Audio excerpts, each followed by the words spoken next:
y la identificación de lo que es una idea delirante, de lo que vamos a hablar también adelante, también aquí tiene que ver con todo lo que es el funcionamiento psicótico, con la presencia de alucinaciones. Hay que hacer la diferenciación entre lo que es una alucinación, que ustedes identifiquen lo que es realmente una alucinación, realmente una idea delirante, y para eso pues vamos a hablar un poquito sobre los aspectos neurobiológicos, porque como les comentaba, cuando ustedes vean, ya se hace, y ya iremos viendo en trastornos psicóticos, que no todo paciente que delire o no todo paciente que tenga alucinaciones es esquizofrenia. Esto es muy, muy importante, porque una de las cuestiones que me ha tocado observar es que es muy fácil poner este diagnóstico y poner esta etiqueta de esquizofrenia. Hay que tener mucho cuidado, porque la esquizofrenia es un diagnóstico que tiene características propias, tiene pronóstico propio, y en ese sentido poner esa etiqueta es muy, muy relevante y debe de hacerse acorde a ciertos criterios que iremos viendo más adelante. ¿Puede un paciente tener ideas delirantes en el contexto del consumo de alguna droga, de alguna sustancia? Y hay condiciones emocionales, incluso hay depresión, hay cuadros depresivos tan graves o tan intensos en donde el individuo llega a presentar funcionamientos psicóticos. Hay depresión psicótica también. Entonces, aquí lo que quiero que quede claro es sobre de estos aspectos neurobiológicos. Y me gustaría preguntarles, a ver si a alguien se le ocurre ahorita, para tener un poquito de participación antes de que su compañera nos hable sobre de los aspectos neurobiológicos de la psicosis. Si se les ocurre algún caso de algún personaje, algún libro, alguna serie de televisión, alguna película de algún personaje que se les venga a la mente que pudiera estar teniendo presencia de ideas delirantes o de funcionamiento psicótico, para que lo analicemos un poquito. ¿A alguien se le ocurre a alguien? ¿A alguien se le ocurre algún personaje?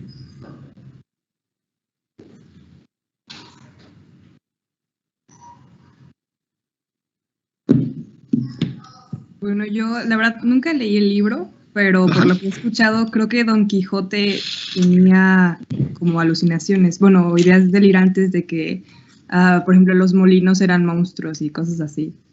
Exactamente. Entonces, Don Quijote es un clásico ejemplo de una forma de psicosis, y también ya como había platicado y le había comentado que es una psicosis no solamente como tal, sino es una psicosis compartida, porque también Sancho Panza termina siendo esto, y de hecho la historia termina siendo Don Quijote una comedia. De hecho, originalmente Don Quijote es construido como una comedia, porque parece ser que a partir de que este individuo tiene este funcionamiento psicótico y se va encontrando y va traslapando con la realidad, y va encontrando, y cuando uno lee el libro va viendo que se va presentando como el Quijote de la Mancha, y la gente se le queda viendo así como de, ¿tú qué? ¿No? O sea, vestido de una forma estrafalaria y creyendo, es como si, creo que sería el equivalente a si hoy uno de ustedes agarrara sus armas, unas pistolas y todo, un sombrero, y se hiciera, se levantara en pro de la Revolución Mexicana. Sería como el equivalente a eso del Quijote. Ese buen ejemplo. Andrea, sí, levantas la mano. ¿Algún ejemplo? No, yo más bien tenía una duda. Sí, claro. ¿Cómo se trataría un paciente que presenta ideas obsesivas, por lo que comentaba hace rato, que durante ciertos momentos como que presenta alivio? Hay que entender, muy buena pregunta. También vamos a ver, el trastorno obsesivo compulsivo,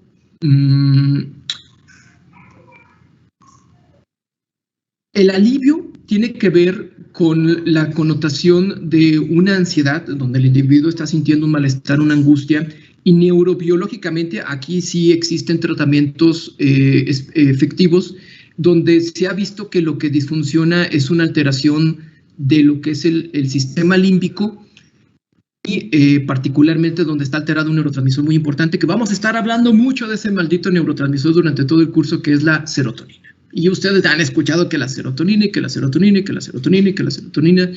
Y ahí los ISRS, los inhibidores selectivos de la recaptura de serotonina, como por ejemplo un caso, un medicamento muy usado que es la sertralina, pudiera funcionar, no más que en el trastorno obsesivo compulsivo se necesitan dosis muy altas. y ese pudiera aliviar, tener un alivio. Hay que entender que primero viene la obsesión y después viene la compulsión, ¿sí? Entonces, lo que nosotros hacemos con el medicamento y en conjunto, donde también la terapia cognitivo-conductual se ha visto que tiene muy buenos efectos, es tratar de bajar la intensidad de los pensamientos. Cuando el paciente empieza con el medicamento, dice, doctor, de estar pensando todo el día en eso, con el medicamento ya solamente pienso como unos momentos del día, pero ya el pensamiento es menos intenso, ya no es tan intrusivo, ya no es tan fuerte y ya yo puedo con mi propio pensamiento o con lo que se me enseña en la terapia cognitivo-conductual al pensamiento ya erradicarlo sin tener que llegar a la compulsión. Entonces, eso se trata por medio de medicamento y en general también con la terapia cognitivo-conductual, Andrea. Gracias. Sí, okay. ¿Alguien más alguna duda, pregunta ahorita con lo que hemos estado hablando o algún ejemplo de algún funcionamiento psicótico que se les ocurra de algún personaje?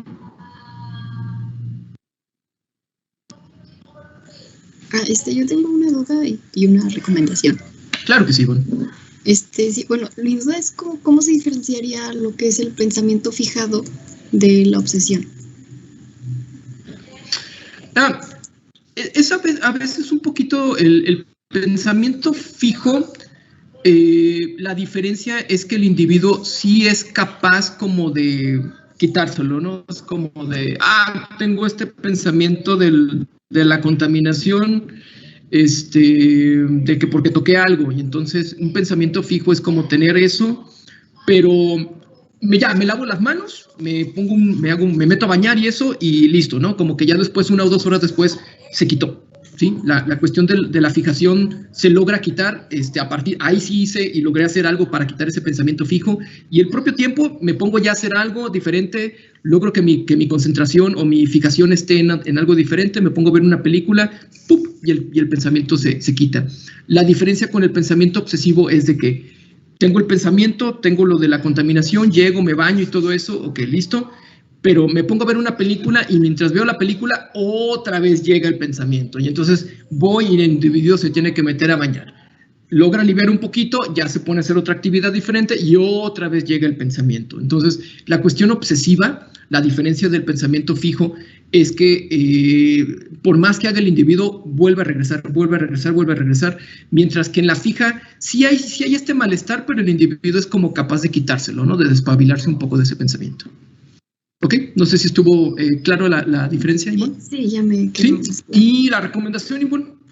Es una película española. A ver, es más de comedia. Y se llama Toc Toc. A ver, pues me imagino que es trastorno obsesivo compulsivo, ¿verdad? Sí, es que digamos que en la sala de espera de un psiquiatra se juntan personas con diferentes TOCs. Y ahí pasan cosas bastante interesantes, la verdad. Ok, muy buena. ¿Y esta dónde la conseguimos? ¿Netflix o dónde? Está en Netflix. ¿Sí? Bueno, vamos a dejarla ahí como muy buena recomendación. Muchas gracias. ¿Alguien más? ¿Alguna duda? ¿Alguna pregunta? ¿O recomendación? ¿Personajes que se les ocurra? ¿Personajes psicóticos? ¿Se podría considerar el personaje que hace Leonardo DiCaprio en lo de la Isla Siniestra? No sé si ha visto la película. Sí, claro. Me quedé pensando. Fíjate que sí, pero bueno, ya es una película muy antigua, ¿no? Yo creo que ya podemos hacer un poquito de spoilers, ¿no? ¿Qué pasa al último de la película? Pues se da cuenta de que en realidad, es que yo no me acuerdo bien, doctor, pero se da cuenta de que su realidad realmente no era la que vivía o la que él creía. Exactamente. Ok. Entonces, sí, él está psicótico, pero está psicótico y ya al final de la película, digamos que sí, exactamente, él está creyendo esa realidad, aunque también ahí tiene que ver el hecho de que todo mundo jugó papel para que él siguiera creyendo esa realidad, al último, ya cuando le plantean, fíjate muy bien en esto, al último le plantean el parámetro de realidad en donde le dicen, no, tú no eres realmente esto, tú eres un paciente, tú eres esto y esto. Y entonces él logra captarlo y logra reducir esa idea delirante. Si fuera, hasta ahí parece que era psicótico, pero ya al último, y eso es lo que no pasa, y eso es la cuestión romantizada, porque también hay que hablar aquí de que los trastornos mentales los encontramos a cada rato en películas, en obras de teatro, en diferentes formas, pero evidentemente son formas romantizadas, en donde creemos, y eso es muy, muy importante, que uno que sacaste este caso, es donde, si yo al paciente psicótico le muestro la realidad, va a dejar de estar psicótico, y no, realmente, si fuera una psicosis bien planteada, al último en la película le hubieran dado todo este parámetro de realidad, y él que hubiera hecho, ¡piu!, le vale, y se sale por la tangente como un torero que está toreando un toro. El toro es la realidad que lo está embistiendo, y lo que hace el paciente psicótico es no, se va por otro lado, como pasó con el paciente con VIH, de aquí está tu prueba de realidad, y lo que hace el paciente mientras está en el funcionamiento psicótico va a hacer una reinvención y dice, no, es que todos ustedes están en mi contra, porque lo importante de la psicosis o del funcionamiento de la idea delirante es de que se mantenga y que está completamente fija. Entonces, muy buen ejemplo, pero es un ejemplo que está romantizado, porque en un paciente psicótico, aun cuando toda la familia se junta y le da la prueba de realidad, el paciente no identifica la realidad. Aquí digamos, ¿qué es lo que pasaría en este paciente si a este paciente de Leonardo DiCaprio le hubieran empezado un tratamiento antipsicótico y en algún momento dado se retira la psicosis y ya es capaz, ya con el efecto del medicamento, ya identificar y hacer una reducción a la lógica y a la realidad de que, mira, realmente estaba psicótico y eso que estaba pensando no es real, ¿sí? Buen ejemplo, pero romantizado al último. ¿Alguien más?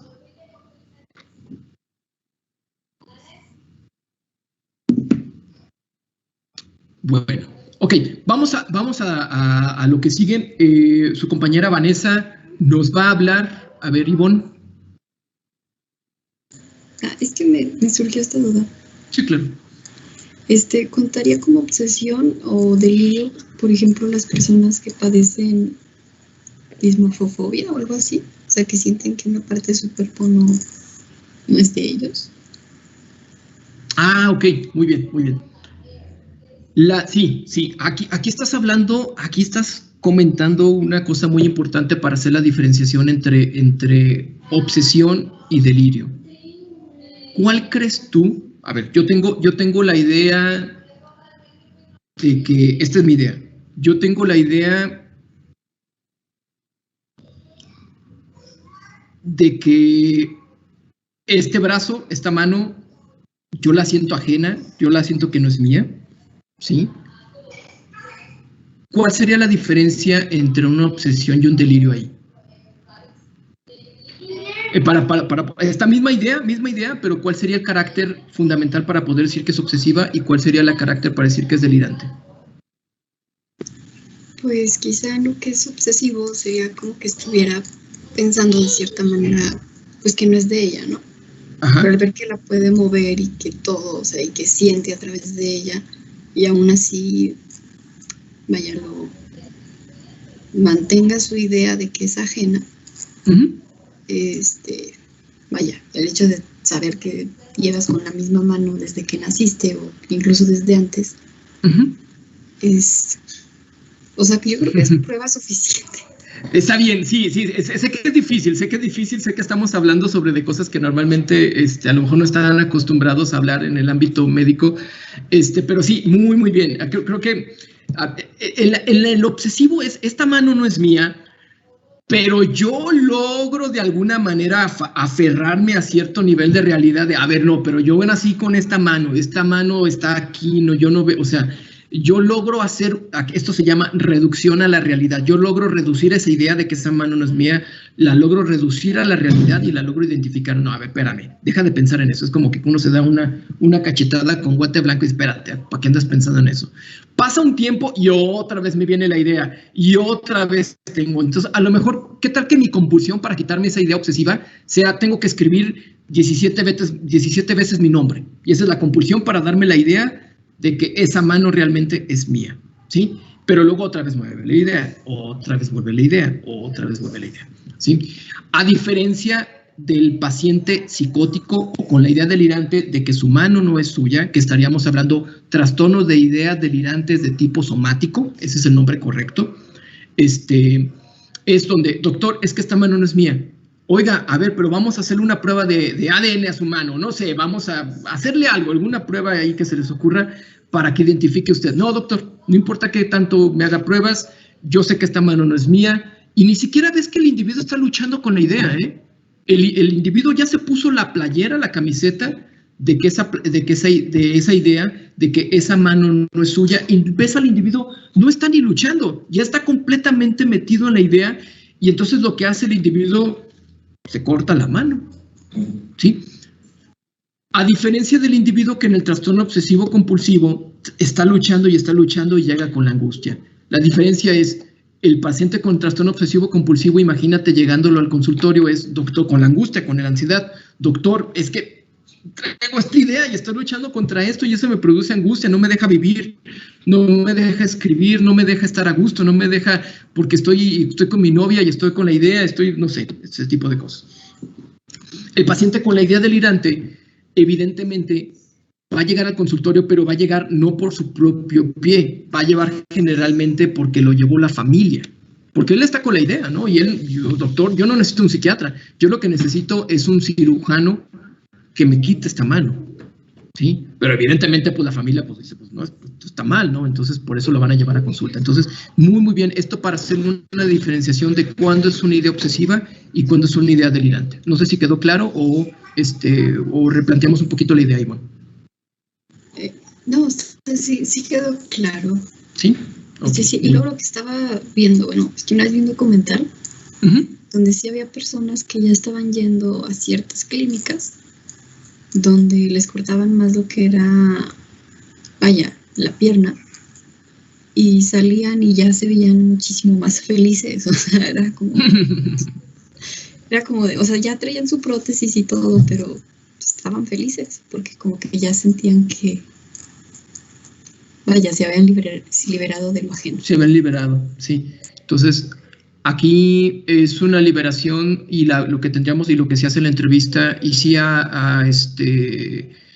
hay cierto tipo de cirugías, por ejemplo, cirugía bariátrica, cirugías estéticas, donde se recomienda que antes de la cirugía se haga una valoración psiquiátrica para identificar si realmente el individuo, la cirugía es adecuada o no, porque hay individuos que cuando ya es un carácter de tipo delirante o algo, se hace la cirugía y la idea no baja, no mejora. Entonces, ahí son casos muy raros, muy extraños de dismorfia corporal, y ahí es donde nosotros hacemos la entrevista a través del examen mental, muy importante, pues esto es lo que estamos viendo, a través de nuestro examen mental, nosotros decir, este paciente tiene una idea que es de tipo de carácter obsesivo, entonces el tratamiento antes de someterlo a una cirugía de esto, oye, empecemos tratamiento farmacológico, llevémoslo a una terapia cognitivo-conductual, ¿no? Y ya si es muy intenso y no baja nada con eso, pues bueno, ya son como medidas heroicas, cuestionables, que éticamente, pues no sé, que a médico se atreva a hacer ese tipo de cirugías. Hay una película, ahorita que lo mencionas, hay una película de una doctora, a ver si alguien por ahí tiene el nombre, no se me fue el nombre, de una doctora que creo que se sale de la carrera de medicina, pero que resulta que es una excelente cirujana, y le empiezan a buscar personas que traen dismorfia corporal y empiezan a pedirle cirugías muy raras y muy extrañas. Hasta había unas gemelas que le piden que haga un trasplante de mano entre una y ellas, para estar siempre conectadas. De una película bien rara, no sé si alguien sabe cuál estoy hablando y sepa el nombre, de ese caso de dismorfia corporal y de cómo los médicos a veces pues se prestan a ese tipo de cosas, pero no, antes de esas cirugías y eso, pues tiene que haber otro tipo de tratamientos o de terapias.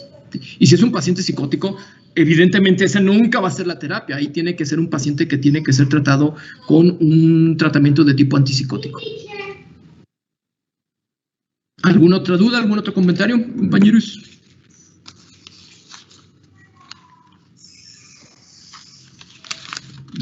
Bueno, muy bien. A ver, entonces vamos ya a trabajar y vamos ya a pasar a neurobiología. Vamos a darle un poquito de fundamento a esto de las ideas delirantes para saber qué es lo que está pasando en la mente del individuo. Entonces, Vanessa, ¿estás por ahí? Sí, aquí estoy. Muy bien. A ver, Vanessa, vamos a poner entonces la presentación.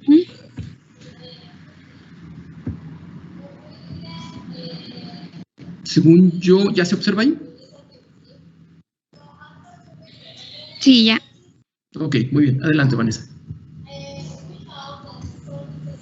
Bueno, a mí me tocó hablarles un poco acerca de la neurobiología de los delirios y de las alucinaciones. En la siguiente diapositiva. Bueno, todavía no se ve la otra. ¿No? A ver. Chicos. Sí, ya se ve. Ya, aunque es que va como que se retrasa un poquito, pero bueno, ok.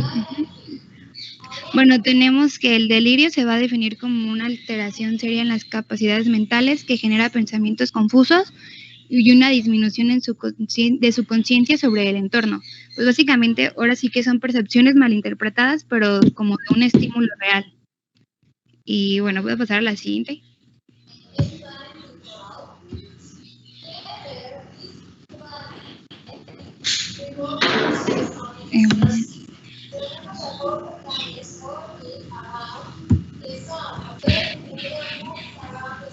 Y ya le pasé hace ratito, pero... Sí, no. No sé por qué vale.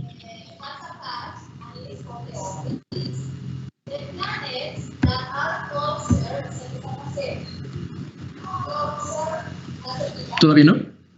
No. Tranquila.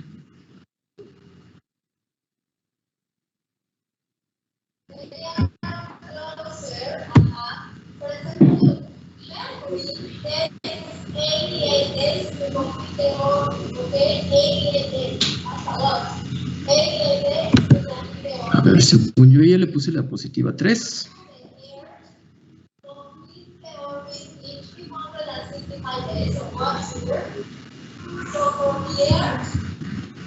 ¿A poco todavía sigue en la misma diapositiva? Sí. Chivas.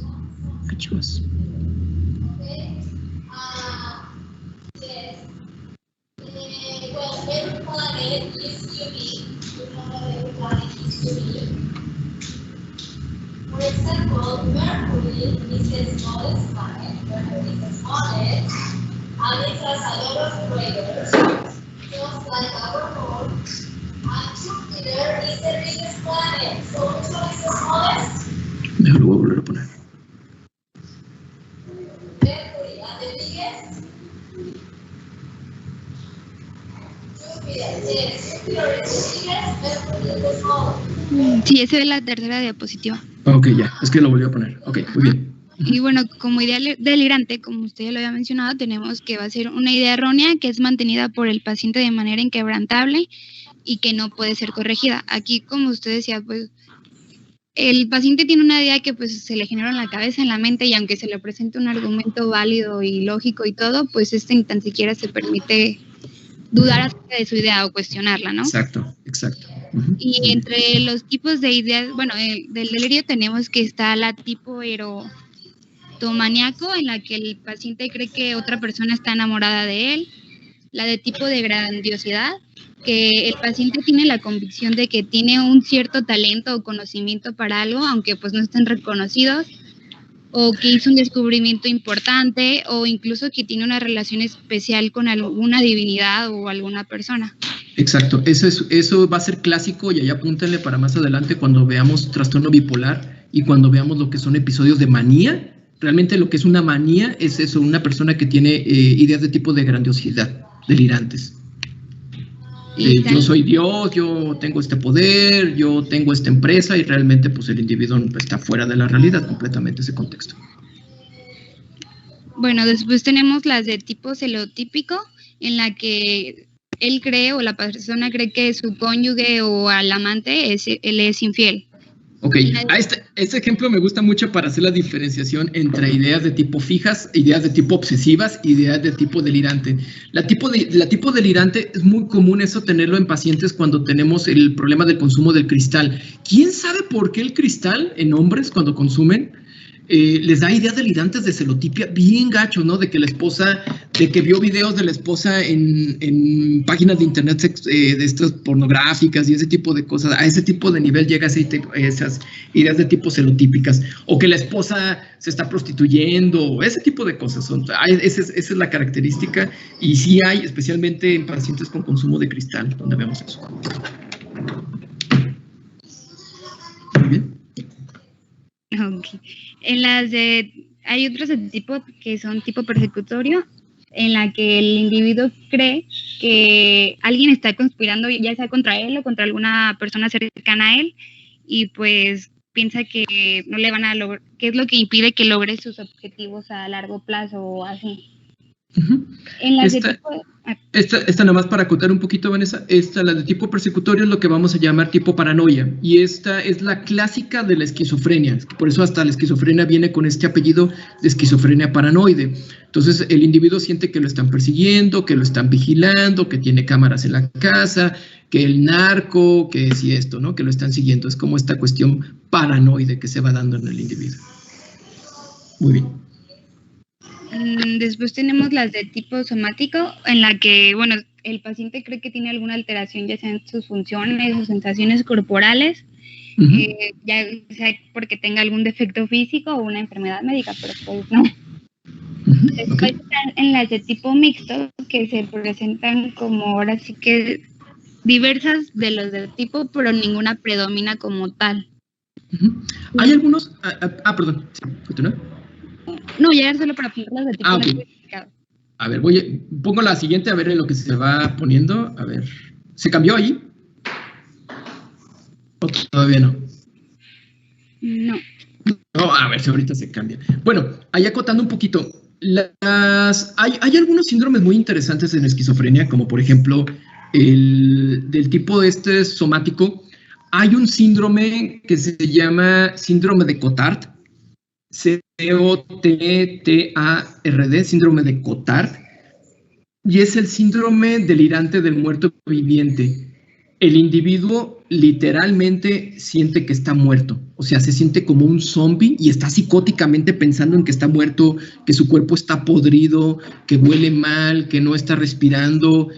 Son entidades muy difíciles, muy complejas. Solamente he visto 2 pacientes así con estas características en el hospital de psiquiatría, hay en Durango, ni siquiera aquí en Aguascalientes, pero sí son cosas como muy catastróficas cuando uno se encuentra con un individuo que tiene este tipo de idea delirante de que literalmente la persona está muerta, uno le toma signos vitales y le muestra, pues oye, pues ahí está vivo tu cuerpo, ¿no? O sea, pero no, el individuo no lo acepta. No sé si ya se cambió a la siguiente diapositiva. Sí, ya se cambió. Ok, muy bien, adelante, por favor. Bueno, nada más para terminar, que las de tipo no especificado son aquellas en las que no se determina tal cual es el delirio dominante, o incluso ni tan siquiera está descrito en los diferentes tipos de especificados ya. Y bueno, en las áreas cerebrales involucradas, tenemos que la atención normal va a trabajar con el sistema activador reticular ascendente, con SARA, y las áreas de asociación polimodal de la corteza. Un estímulo a este sistema pues va a provocar como tal conciencia, y en cambio una lesión puede provocar sueño, coma o mutismo asinético. Este sistema es el que le proporciona lo necesario a la corteza cerebral para que ésta perciba el estímulo, y la zona de asociación polimodal es la que controla y centra esta energía de conciencia pues para prestar atención. Y ya, voy a seguir a la siguiente. Ok, aquí lo que estás hablando es, y esto ya lo vimos cuando hablamos sobre de lo que es la neurobiología del estado de alerta. Estabas hablando sobre este sistema reticular, que es como que digamos como el que inicia, ¿no? El que inicia la actividad mental, ¿sí? Por ahí recuperando un poquito de lo que ya habíamos hablado sobre la cuestión del sistema de alerta. Sí. Y bueno, ahora sí ya para un poquito más, ahora sí como tal las áreas cerebrales involucradas tenemos que está la corteza prefrontal derecha, que es la que está implicada en el mantenimiento de la atención y el control de la ejecución. También está la corteza temporoparietal derecha, que va a participar en la desconexión y en la desviación de la atención. Y bueno, algunas veces también tenemos que hay cambios metabólicos en algunas ondas profundas que son fundamentales para la conciencia, como lo es en la del tálamo. Ahí volvemos nuevamente, hablaste el anterior sobre el estado de alerta, ahora estás hablando del estado de la atención. Ahí también ya habíamos hablado de esto, particularmente donde la corteza prefrontal derecha es bien importante, y vamos a ver en la próxima clase sobre de lesiones frontales y ahí qué pasa con la corteza prefrontal derecha y por qué es tan importante en el aspecto psiquiátrico. Pero aquí ya estamos hablando, ya hablaste sobre alerta, sobre atención, y aquí ya vamos a entrar, ya estoy viendo la dopamina, que es la que me interesa que hables. Neurotransmisores. Bueno, ya puse la otra diapositiva, espero que se le haya puesto. Sí, bueno, todavía no. Ok, bueno.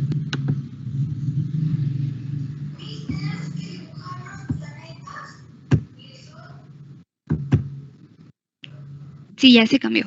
Bien, ok. Bueno, en los neurotransmisores involucrados son varios, pero los más importantes aquí en el delirio van a ser la acetilcolina y la dopamina, que bueno, parece como si la dopamina funcionara de forma recíproca con la acetilcolina. Y bueno, por ejemplo, un déficit de la función de la dopamina, de la función colinérgica, pues va a provocar que haya un exceso de dopaminérgica. Y por ejemplo, hay diversas alteraciones inmunológicas, metabólicas, inflamatorias o neurológicas que pues van a provocar un cambio en sus concentraciones de estos dos neurotransmisores. Por ejemplo, en las metabólicas, que podría siendo la hipoglucemia o la hipoxia, en la hipoxia tenemos que se impide la recaptación de la dopamina, por lo que van a incrementar sus niveles y pues a la vez va a disminuir la síntesis de acetilcolina. Aquí, ¿ya te paso la siguiente, Vanessa? Sí. Ok, bueno, aquí lo que se va pasando, aquí, a ver, quiero que pongan mucho énfasis, porque esto es algo que vamos a estar también hablando durante el curso. Para fines prácticos, vamos a plantear que el funcionamiento psicótico, la presencia de alucinaciones, la presencia de ideas delirantes, tiene que ver con que el individuo tiene niveles sobreexagerados de dopamina. Por eso, ¿qué hacen las sustancias psicotrópicas? ¿Qué hacen estas sustancias o estas drogas que producen efectos alucinatorios? Pues son bombas de dopamina, como por ejemplo lo que es el uso del cristal. Ahora, la otra parte que hablaste que es muy interesante es sobre de las alteraciones a nivel de acetilcolina, que esto es, hay dos maneras en las que el individuo puede alucinar, o porque tiene un exceso de dopamina o porque tiene alteraciones o disminución de la acetilcolina, que lo que como mencionaste, en momentos médicos adversos, como por ejemplo una hipoxia, una alteración médica, no sé, vamos a poner en un paciente que está desorientado, que ha pasado por una cirugía, que tiene dolor, que tiene una hipoglucemia o una hiperglucemia, y los niveles de acetilcolina se ven afectados y ese paciente en la noche en el internado, un viejito de 80 años les empieza a delirar. Y la familia se pone, doctor, es que está delirando. Sí, está en lo que se llama, ojo, delirio. Aquí hay que hacer la diferencia aprovecho para hacer la diferenciación, no sé si ustedes hayan escuchado hablar del término delirium. Delirium es la presencia de este funcionamiento psicótico y todo esto, pero que se da en pacientes por un problema fundamentalmente de tipo médico. Mientras que delirio es lo que estamos nosotros viendo como concepto fenomenológico en psiquiatría dentro del contexto del examen mental. Entonces, lo que está hablando ahí su compañera es de que cuando hay un paciente que metabólicamente está muy afectado, se baja la acetilcolina, se aumenta la dopamina y empieza el paciente a delirar y el viejito de 80 años anda pensando que está cuidando sus vacas o que está ahí en el rancho cuando realmente pues está en un cuarto de hospital. ¿Ok? Continúa, Vanessa, por favor. Y bueno, nada más para mencionar que otros neurotransmisores involucrados están la serotonina, que en algunas situaciones en las que se presenta el delirio, pues va a estar incrementada y pues en otra incluso puede haber hasta descenso de sus niveles. También está la histamina, ya sea por su exceso o algún defecto, y el neurotransmisor de GABA, el aumento de su actividad o alguna subestimulación de sus receptores.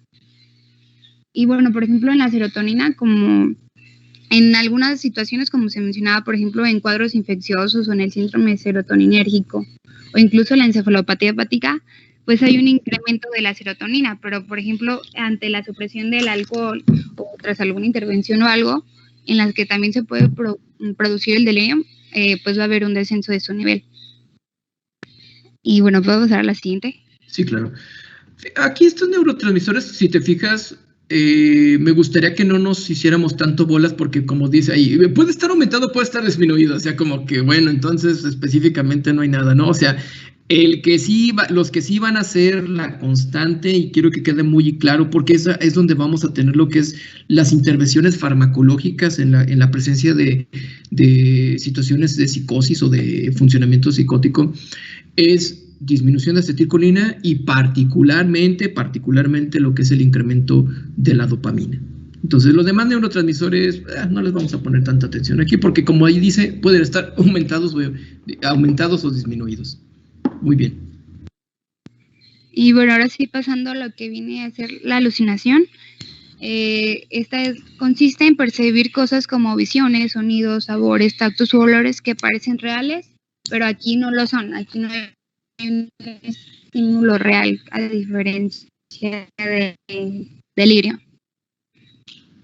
Y aquí pues igual el paciente le da 100% validez y pues ni tan siquiera se plantea la idea de que sea un error de su mente, cabeza o de algún órgano de ella. A ver, aquí entonces la alucinación es así como en el delirio es el funcionamiento psicótico del pensamiento, o sea, es la idea que está fuera del contexto de la realidad. La alucinación sería el equivalente, pero en cuanto a la percepción sensorial, ¿sí? Idea delirante nos referimos a pensamiento, mientras a alucinación nos referimos a la percepción, ¿sí? Y generalmente el paciente que tiene ideas delirantes va a tener alucinaciones, y generalmente la persona que tiene alucinaciones pues tiene evidentemente ideas delirantes, o sea, casi siempre van de la mano uno con otro, y si se fijan, el concepto es igual, casi lo mismo, ¿no? Parecen reales, pero no lo son, o sea, el individuo realmente no tiene ninguna razón de sentir o de escuchar voces porque realmente no hay ninguna voz, pero también la otra característica fundamental de una alucinación es que por más prueba de realidad que le damos al individuo de que no está escuchando voces y de que esa voz no es real, el individuo no lo logra reducir, ¿sí? Es el equivalente de la idea delirante, pero aquí hablando dentro del aspecto de la percepción. Aquí cambiamos a alucinación auditiva, no sé si ya se cambió, ahí Vanessa. No, todavía no. Ya se cambió. Y bueno, en lo que respecta en la psiquiatría tenemos que la alucinación más frecuente es justamente la alucinación auditiva, que se puede ver asociada pues a la esquizofrenia y a la psicosis. Normalmente se presentan en formas verbales y no verbales, y está como que una que no es tan frecuente, que es la musical, pero pues bueno. Y la mayoría provocan malestar y angustia, aunque algunas veces, o sea, no producen esto en el paciente, incluso pueden llegar a ser tranquilizadoras, pero pues eso es raro. Es raro porque generalmente la esquizofrenia que existe es esquizofrenia paranoide. Entonces, imagínense, si el individuo tiene la idea delirante de que lo están siguiendo, que lo están cazando, imagínense cómo van a ser las alucinaciones. Pues van a ser voces que va a sentir que le están cazando, que le están diciendo que se lastime, que se dañe, que etcétera. O sea, generalmente la alucinación va siempre en ese sentido. Ha habido pacientes que sí he tenido que tienen alucinaciones auditivas que son confortantes, que me dicen, doctor, y escucho como un ángel que me dice cosas bonitas, pero la verdad es que es muy raro, ¿no? Y generalmente pues sería en el otro contexto, como por ejemplo, hablemos de una manía, un paciente con trastorno bipolar en manía, en donde siente que estas ideas de Dios y que tiene poderes y eso, pues probablemente que tenga alucinaciones como yo soy el Mesías, pues a lo mejor tengo estas alucinaciones y estas voces de ángeles que me hablan y que me dicen, pues sí, tú eres el Mesías, ¿no? Entonces, pero generalmente las alucinaciones auditivas van a ser más en el contexto de cuestiones angustiosas para el paciente. Aquí ya cambiamos a uno que dice hipótesis del lenguaje exterior. Sí, nada, es que todavía no se cambia acá. Ok. Ahora, haciendo un poquito de acotación aquí. En psiquiatría, generalmente el tipo de alteraciones sensoperceptivas que vamos a encontrar más comúnmente, sí, efectivamente son las alucinaciones de tipo auditivas. pero evidentemente hay en todas las modalidades, hay alucinaciones de tipo auditivas, visuales, táctiles, olfatorias. Las olfatorias son raras y son más indicativas de una lesión del lóbulo temporal. Cuando encuentro un paciente que tiene una alucinación olfatoria, por ejemplo, doctor, es que huelo como azufre siempre, o huelo a que algo siempre está quemándose en la casa. Ahí generalmente hay que mandar a hacer estudios, un electroencefalograma y incluso alguna resonancia magnética, porque hay que descartar de que haya alguna lesión del lóbulo temporal, una cuestión de organicidad del lóbulo temporal. Casi siempre en psiquiatría, lo más común de trastornos mentales es más referente a lo que es a alucinaciones de tipo auditivas, pero también podemos encontrar de las demás tipos. Cuando son visuales, es más en el sentido de intoxicación por sustancias, como la clásica, que es el delirium tremens, la abstinencia por alcohol, en donde el paciente, en este contexto de esta abstinencia, empieza a desarrollar estas alteraciones y pues empieza a visualizar y empieza a ver elefantes rosas como Dumbo. Muy bien. ¿Ya se cambió, Vanessa? No, todavía no. Todavía no. Ya se acaba de cambiar. Bueno. Sí, ahorita. Okay. Y en cuanto a cómo se producen estas alucinaciones auditivas, hay una hipótesis del lenguaje exterior y otra hipótesis del lenguaje interior. En la hipótesis del lenguaje exterior se cree que estas alucinaciones auditivas verbales se asocian a un incremento de actividad de las cortezas auditiva primaria y secundaria, a las áreas de Broca y Wernicke, al complejo amígdalo hipocampal y a la corteza singular anterior. Y bueno, pues vamos a pasar a la siguiente.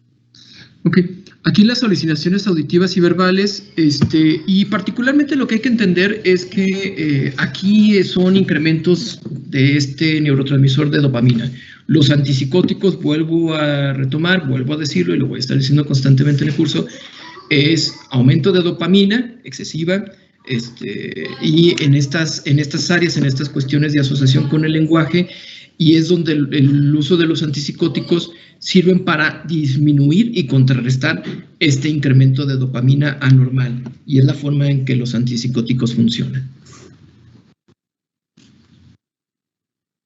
Bueno, pasando a lo que viene siendo a la hipótesis del lenguaje interior, aquí se cree que la alucinación auditiva es la percepción de los propios pensamientos del paciente que los percibe como ajenos. Ni tan siquiera es capaz de controlar la generación de sus propios pensamientos. Aquí se encuentra una activación de la región frontal inferior izquierda, hipoactivación del área motora suplementaria, del área motora rostral y del giro temporal medio. Y bueno, de mi parte es todo. Nada más para especificar que la alucinación y el delirio pues no son como tal una enfermedad, sino que se presentan como que en varias, como mencionaba el profe, o sea, psiquiátricas e incluso también neurológicas. Muy bien. Ahora, hay que hacer, vamos a regresar un poquito. Muy bien.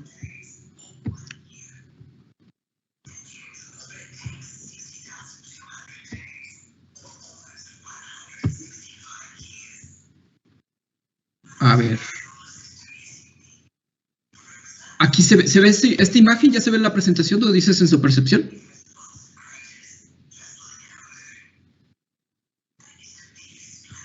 ¿Sí ya se está viendo? ¿O qué están viendo ustedes ahorita? Yo no lo estoy viendo. Se está cargando.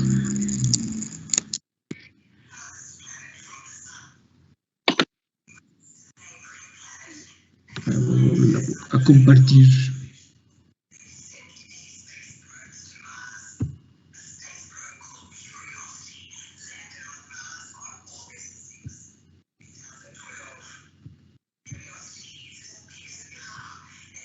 A ver, ahí. Ahí se ve sus archivos nada más, Doc.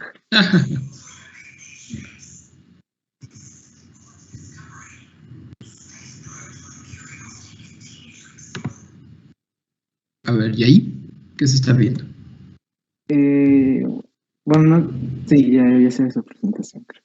¿Ya se ve la presentación? ¿Dice sensopercepción? Sí, tiene letras amarillas, sí, ¿verdad? Sí. A ver, vamos aquí para ya darle lo último del cierre a la clase. ¿Cuál es la diferencia entre una alucinación, una ilusión y una alucinosis? Una alucinación real, como ya lo comentaba Vanessa, es esta alteración de la sensopercepción donde el individuo no identifica que es una cuestión anormal.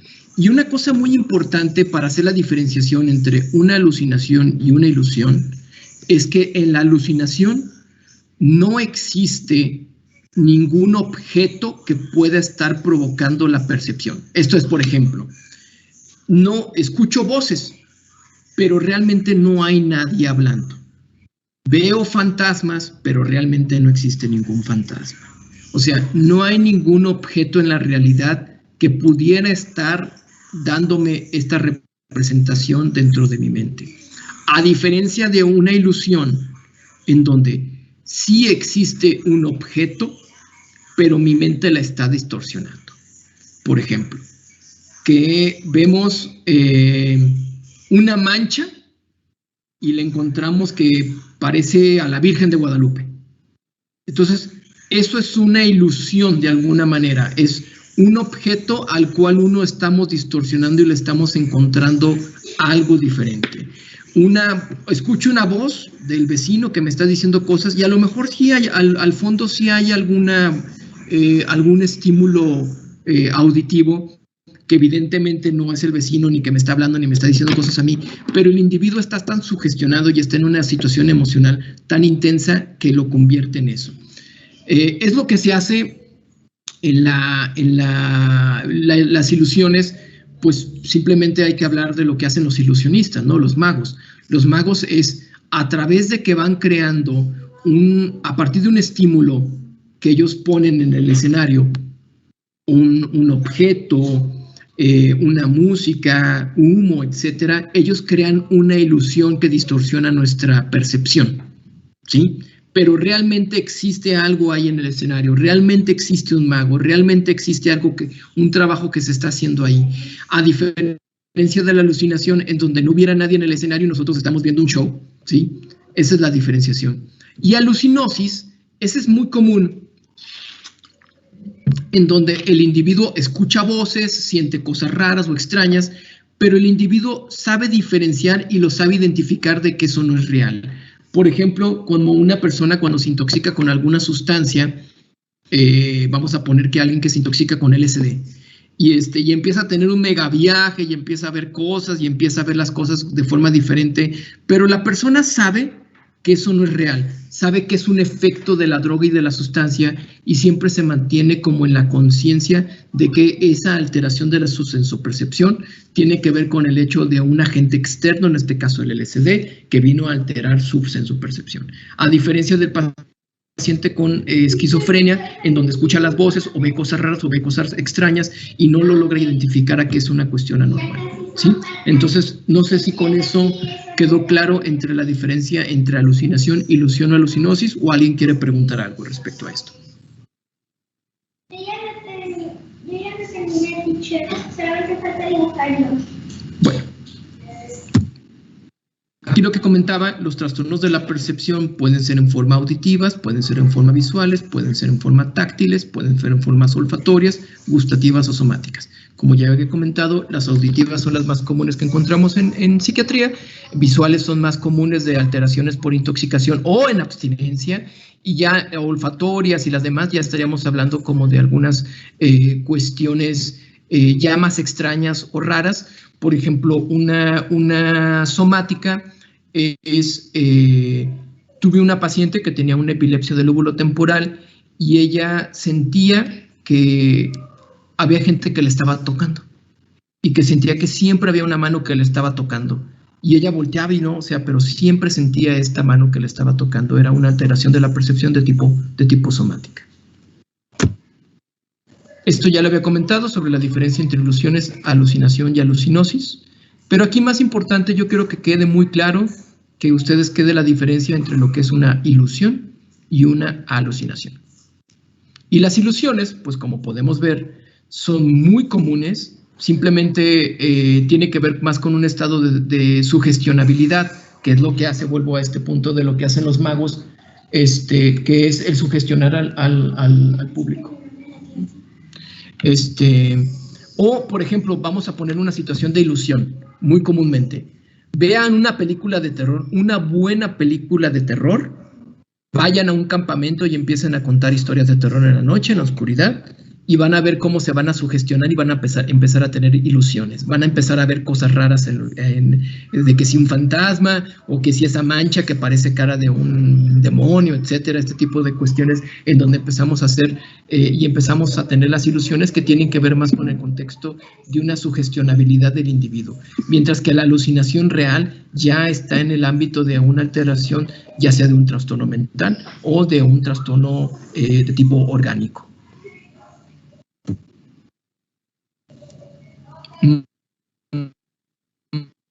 Entonces, estado del afecto, yo creo que nos vamos a quedar entonces aquí. Vamos a la próxima clase con lo del examen mental, vamos a ver estado del afecto, vamos a ver en cuanto a funciones mentales superiores y ahí terminamos ya lo que es examen mental. Ya la próxima clase les diré yo cómo se va a hacer la calificación, se va a hacer un trabajo. Como tal examen no vamos a tener, va a ser más bien a partir de un trabajo que yo les voy a indicar, eso ya también se los haré llegar para la próxima semana, y la próxima semana también, en la semana les voy a hacer llegar, ya empezar a pasarles la información, ahora sí ya la bibliográfica, para que empecemos ya de lleno a ver lo que son trastornos mentales en forma. Vamos a terminar examen mental y vamos a hablar del trastorno depresivo mayor, ¿sí? Entonces, particularmente quiero que lean y revisen dos cosas. Un compendio que es el MHGAP, eso se los voy a hacer llegar por medio de su jefe de grupo, que el MHGAP es el cuerpo de trabajo creado por la OMS, por la Organización Mundial de la Salud, para que médicos de primer nivel puedan identificar, puedan hacer diagnósticos del trastorno depresivo mayor y también que revisen en el famoso manual de enfermedades mentales, el DSM, en cuanto a los criterios clínicos para trastorno depresivo. Entonces, es lo que vamos a abordar para la próxima clase. Terminamos examen mental, empezamos trastorno depresivo mayor y también en esa misma clase les voy a decir cómo ya hagan el trabajo para lo del examen mental y ahí vamos a tener la primera calificación del semestre. No sé si tienen hasta aquí alguna duda, alguna pregunta.